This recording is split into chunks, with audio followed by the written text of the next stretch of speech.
Welcome to Pose. This is Pose, podcast seru bareng BEM FKK. Kamu bisa dengerin obrolan seru seputar BEM FKK dan lingkungan sekitar kita. Stay listening and enjoy.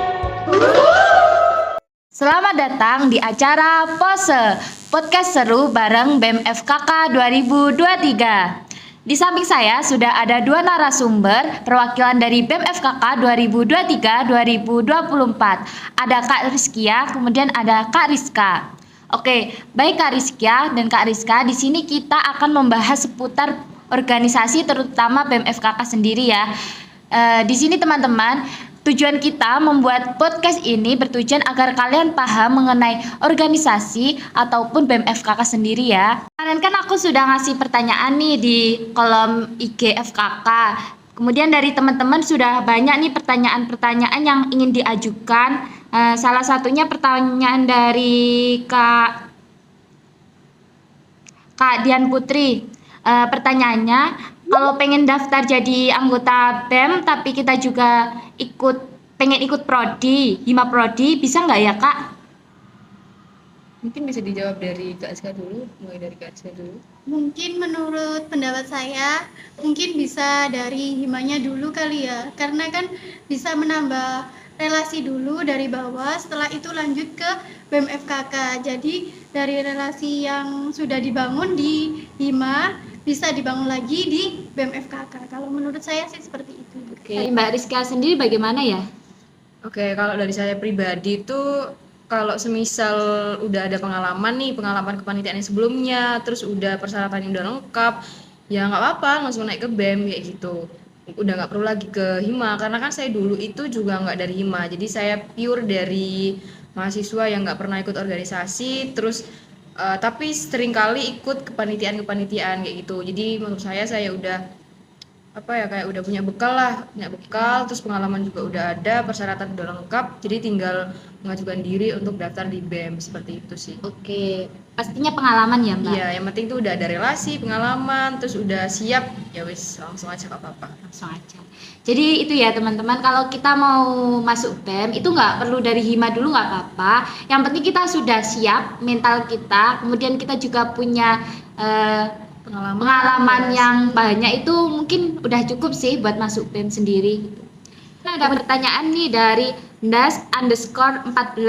Sebagai mahasiswa FKK pastinya kan sibuk ya Kak, apalagi praktikum dan sebagainya. Gimana sih cara Kakak membagi waktunya?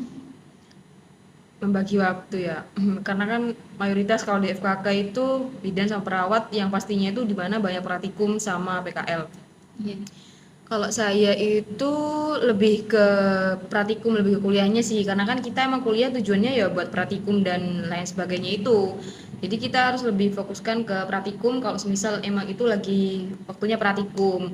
Kalau udah selesai praktikum ya mungkin bisa dialihkan ke organisasi yang lain tuh nggak apa-apa. Yang penting itu kita tidak tidak melupakan tugas utama. Kan kita kan ya kuliah, berarti kita juga harus fokus ke praktikum juga. Waktunya praktikum ya praktikum, waktunya organisasi ya organisasi, kayak gitu aja sih. Oke, untuk Kak Rizka sendiri bagaimana? Mungkin kalau dari saya sama sih, sama kayak Kak Rizkia itu tadi. Prioritas ya Kak? Ya, prioritas. Pernah nggak sih Kak kayak ada suatu ketika waktu pelajaran kemudian ada tugas dari BEM gitu, gimana Kakak membaginya? Oke, kalau pendapat dari saya itu misalnya lagi praktikum nih, terus ada tugas dari BEM, ya kita ngomong kalau semisal kita ini masih dalam keadaan praktikum atau mungkin nggak bisa izin gitu. Jadi izin tersebut tadi itu bisa disampaikan ke BEM supaya nanti itu bisa dihandle yang lain kayak gitu. Yang penting tuh komunikasi itu tetap ada kayak gitu, biar nggak ada miskom seperti itu. Karena kan posisi kita masih praktikum nih, nggak bisa diganggu. Jadinya ya udah praktikum ya fokus praktikum. Kalau selagi ada teman BEM FKK yang free mungkin bisa digantikan dulu gitu. Biasanya juga ada surat tugas ya Kak? Iya, betul. Kalau surat tugas itu biasanya dari siapa sih Kak? Dari BEM sendiri atau mungkin dari dosen? Oke, kalau surat tugas itu biasanya dari BEM sih. Nah, nanti itu surat tugasnya dilampirin nama yang akan ditugaskan itu siapa, sama NIM-nya siapa. Nanti itu ada tanda tangannya pembina BEM juga sama ketua BEM. Oke.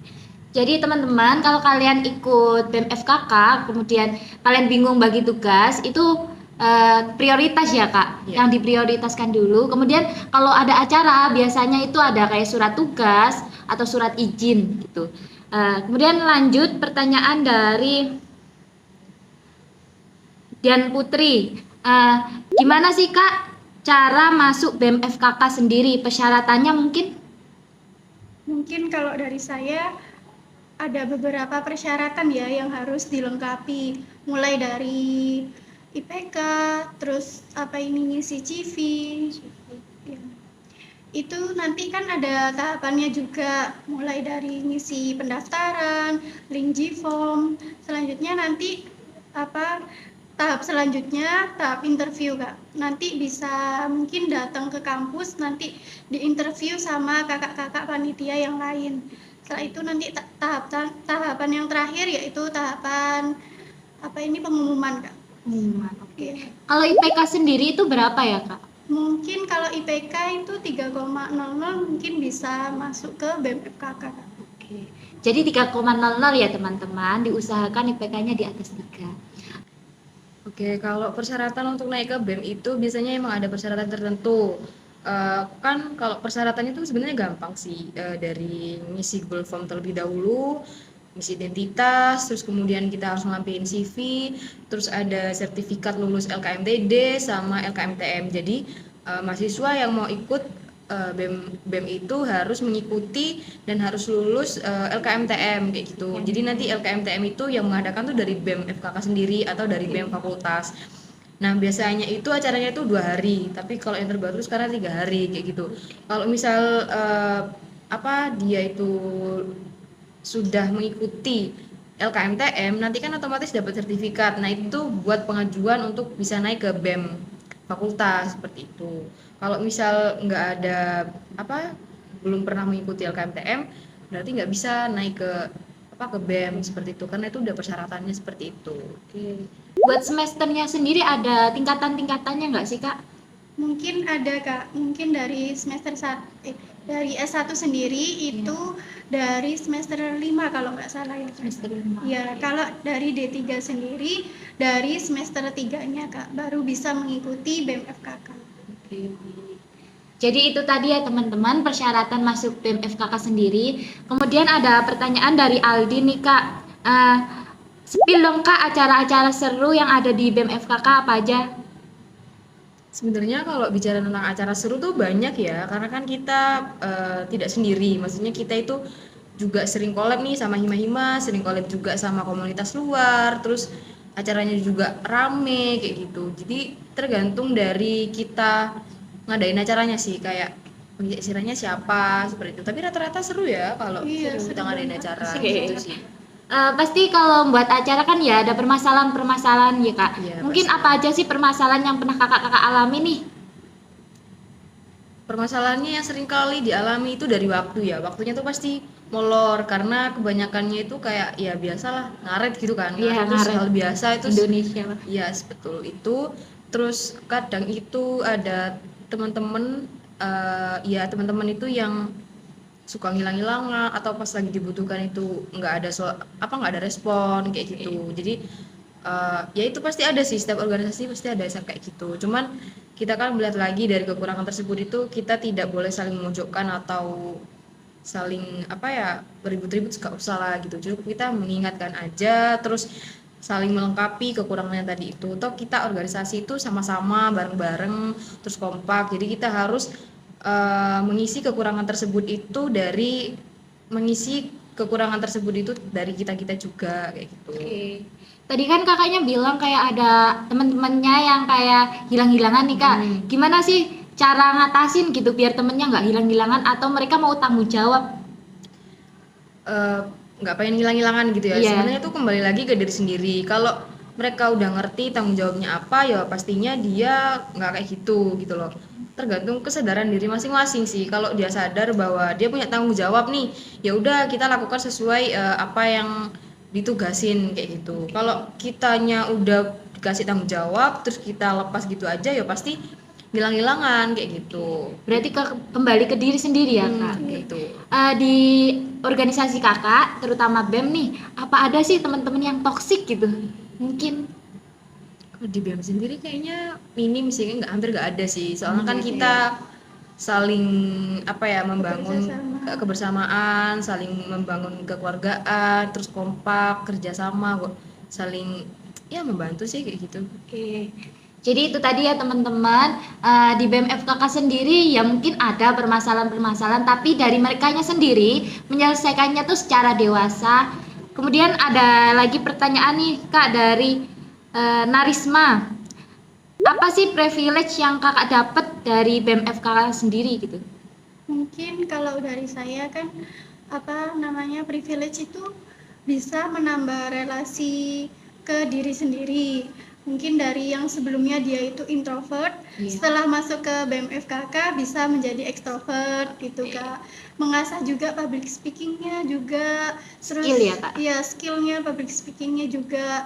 Terus kalau misalnya nanti ada kayak pinter ngedit kayak gitu Kak, nanti bisa terasah kembali ke BEM FKK. Oke, baik. Buat Kak Rizky ada tambahan mungkin? Membahas tentang privilege ya. Kalau privilege ikut organisasi itu ya tadi itu, kita lebih banyak teman, kita lebih punya banyak relasi, mulai dari BEM yang lain ke BEM yang lainnya tuh nanti kita saling kenal kayak gitu. Karena kan kita udah satu lingkup nih gitu, pasti kan udah harus saling kenal kayak gitu. Nah, dengan cara kita ikut organisasi, otomatis kita itu bisa kenal satu sama lain seperti itu. Terus kita juga lebih punya pengalaman, kita punya pengalaman di organisasi itu gimana, nyusun kepanitiaan tuh kayak gimana, jadi ketua tuh kayak gimana, kayak gitu. Terus selain itu kita juga bisa deket sama dosen-dosen kayak gitu juga. Kalau berkaitan dengan nilai nih Kak, mungkin nggak sih berpengaruh gitu?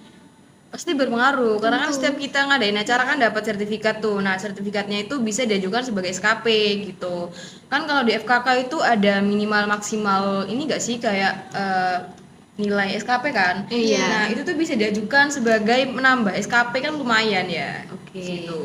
Jadi itu ya teman-teman, kalau kita ikut BEM FKK itu bisa banyak banget privilege yang didapat, mulai dari mungkin deket dari dosen, terus nilai, kemudian dari relasi dan sebagainya. Itu tadi jawaban dari kakak-kakak narasumber kita. Terima kasih buat Kak Rizky ya sama Kak Rizka atas waktunya, dan terima kasih untuk teman-teman sudah meluangkan waktu ikut dalam acara podcast pada kali ini, dan terima kasih untuk para penanya untuk pertanyaan yang begitu baik. Saya ucapkan wassalamualaikum warahmatullahi wabarakatuh. See you next time.